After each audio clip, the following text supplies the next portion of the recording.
Bonjour à toutes et à tous, soyez les bienvenus sur ma chaîne. Alors aujourd'hui, je vous retrouve pour vous parler d'un jeu auto-édité que j'ai trouvé sur Etsy. C'est une très belle découverte, je le trouve vraiment très beau. C'est un tarot sur le druidisme, un tarot espagnol, donc c'est le tarot del corazón druida, donc le tarot du cœur druidique.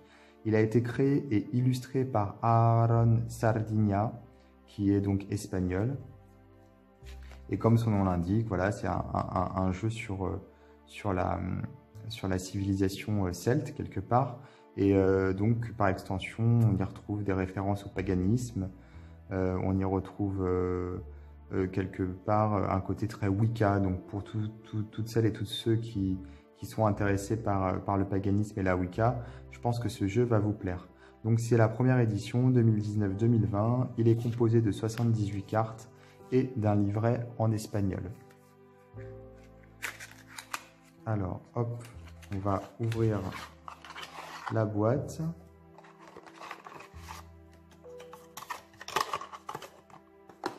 Et je vais commencer avec le petit livret. Le petit livret en espagnol, avec tout d'abord une introduction à ce jeu. Voilà, on y parle comment dire, de la civilisation celte, du druidisme. Puis on parle ici du tarot qu'il a créé, l'auteur parle du tarot qu'il a créé plus précisément. Donc il explique que son jeu n'est pas forcément une rétrospective de l'histoire des Celtes, mais plutôt un hommage. Donc on y retrouve des références à la nature, aux montagnes, aux arbres, à notre planète finalement, Gaïa, et forcément au paganisme, aux vikings, à la Wicca, la magie, l'occultisme médiéval, l'alchimie, voilà. Donc c'est assez riche, la mythologie irlandaise également. Donc là, on va avoir les significations des cartes. Voilà, les cartes majeures pour commencer, puis les mineures. Ici, nous avons les significations des runes, les 24 runes. Et on a à la fin la croix celtique, une méthode de tirage. Alors les cartes, hop. Tout d'abord ici on a une invocation aux élémentaux et aux fées. Donc c'est en espagnol. Et ici l'auteur, donc on peut le retrouver sur Instagram. Voilà, donc aaron.sardina avec 2 N, ou alors sur YouTube. Donc c'est là on n'a pas 2 N, on a la énier, donc c'est là en espagnol c'est le N avec la petite vague au-dessus, le petit accent, et sur Spotify également. Il est né donc à Madrid.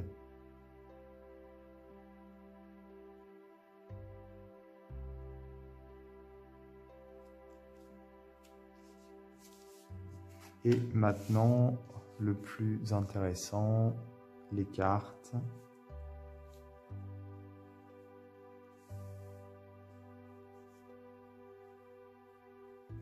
Alors, elles sont en espagnol, ici en haut à gauche, en français, ici à droite, en bas en anglais. Et nous avons donc 2 runes qui sont associées à cette carte, et je crois que c'est valable pour toutes les cartes, en tout cas les majeures. On verra après pour les mineures. Donc il est vraiment super sympa, moi j'aime beaucoup. Il est très coloré, et effectivement on y retrouve des références au druidisme, aux Celtes, à la mythologie irlandaise, le paganisme, la Wicca.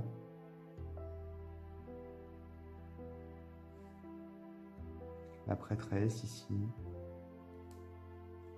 qui a été traduit en anglais, en espagnol, enfin c'est la druidesse, mais bon en français il a mis la prêtresse.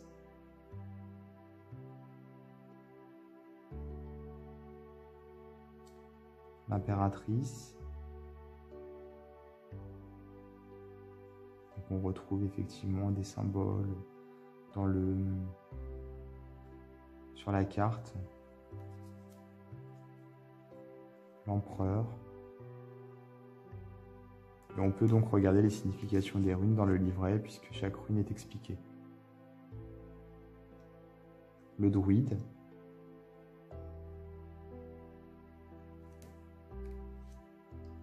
Union d'amour.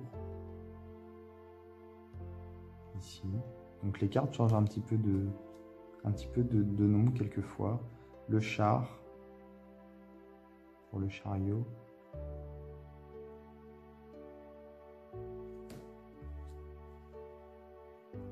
La justice. C'est la nature, on dirait. C'est ce personnage végétal. L'ermite. Très joli avec ce tronc d'arbre qui a un visage derrière. Comme si l'ermite fusionnait avec l'arbre. La roue.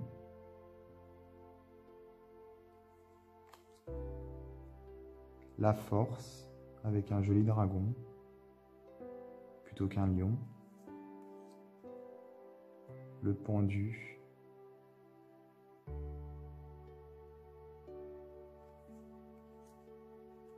La mort.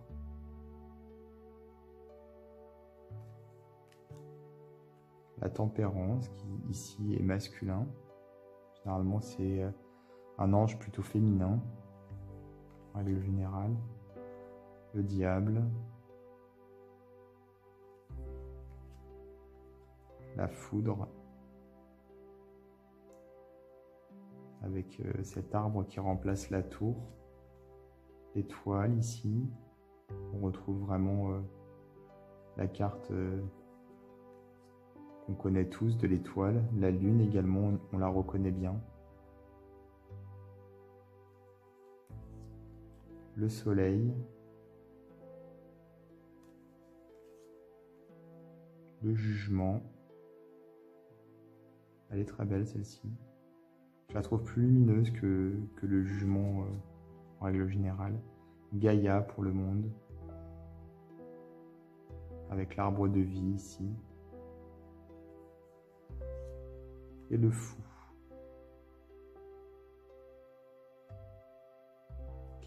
Qui s'est libéré de ses chaînes.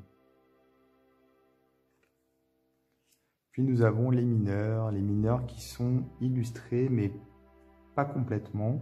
Moi, je les trouve très belles. Au début, j'avais eu un petit peu peur, je me suis dit, zut, elles sont pas illustrées. Et en fait, elles le sont quand même. Et je les trouve très jolies. Voilà, vous voyez, on a des petits personnages, quelquefois, avec des décors. On sent qu'il y a quand même du travail, même s'il n'y a pas des petites scénettes sur toutes les cartes. L'illustrateur, le créateur s'est donné du mal, ça se voit. Donc c'est plutôt sympa, je trouve, les illustrations. Puis on retrouve vraiment l'esprit des Celtes, justement, avec tous ces symboles. J'aime bien.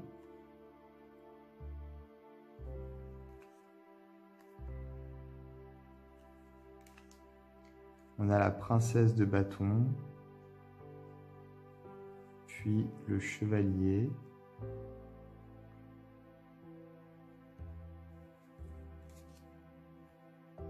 la reine et le roi. Alors les coupes, les voici.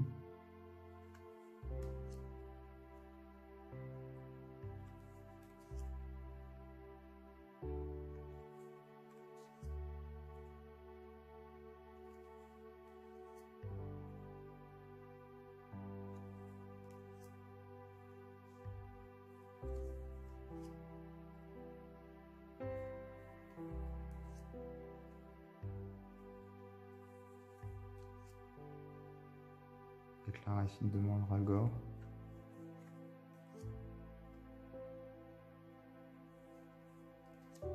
La princesse,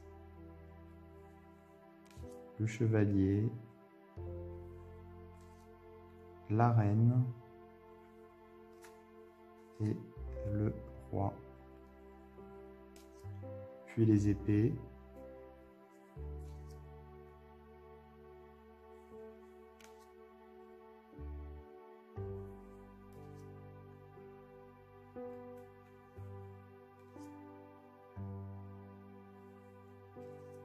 On retrouve quand même vraiment les significations des cartes, voilà, un peu comme le Rider-Waite finalement. On retrouve des références au Rider-Waite. C'est un petit peu moins explicite parfois, mais quand même, voilà, ceux qui connaissent, là, vous allez, avec cette carte, c'est flagrant, je trouve. Voilà, avec d'autres cartes aussi, hein, mais ouais, je trouve que c'est pas mal comme idée, puisque on a des mineurs qui sont illustrés un peu comme le Rider-Waite, mais en même temps, on retrouve vraiment le style des Celtes, finalement.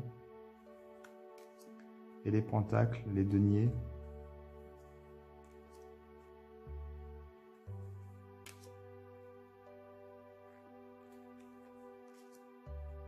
Avec des, je sais pas, des petits léprochanes ou je sais pas ce que c'est, des petits elfes. Moi, c'est les léprochanes qui sont associés au trésor léprochanes. Je sais pas trop comment on dit en fait, en Irlande.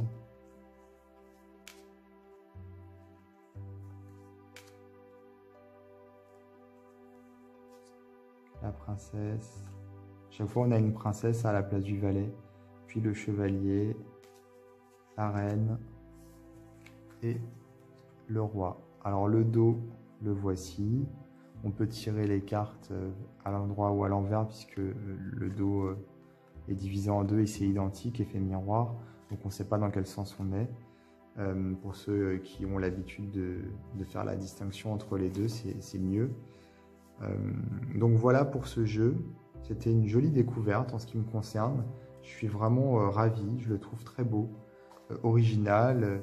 Puis il a un côté moderne également, puisque les illustrations, elles sont un peu à l'image d'une bande dessinée quelque part, donc c'est plutôt sympa. En termes de qualité, elles sont de bonne qualité, elles sont peut-être un peu plus fines qu'un jeu classique. Oui, elles sont un peu plus fines. Mais sinon, ça va, franchement. Vous voyez, de toute façon, le paquet est assez épais. Peut-être qu'elles sont même pas plus fines qu'un jeu classique. Peut-être que c'est les traitements, puisque je sais qu'il y a des vernis qui durcissent certaines fois les cartes. Là, c'est vrai qu'elles sont assez souples. Mais c'est pas plus mal, puisqu'elles sont plus faciles à mélanger. Et puis surtout, elles glissent très bien. Voilà. Donc voilà pour ce jeu. Moi, je vais vous mettre dans le descriptif de ma vidéo un lien vers le site du créateur, vers la boutique Etsy du créateur. Si vous voulez vous procurer ce jeu, ce sera plus facile. N'hésitez pas aussi à aller le voir sur les réseaux sociaux pour vous abonner à ses pages. Je vous ai dit en début de vidéo ce que c'était. Je vais vous remettre aussi dans le descriptif de ma vidéo. Et puis, je vous invite également à vous abonner à ma chaîne. Voilà. Et je vous dis à très bientôt pour d'autres vidéos.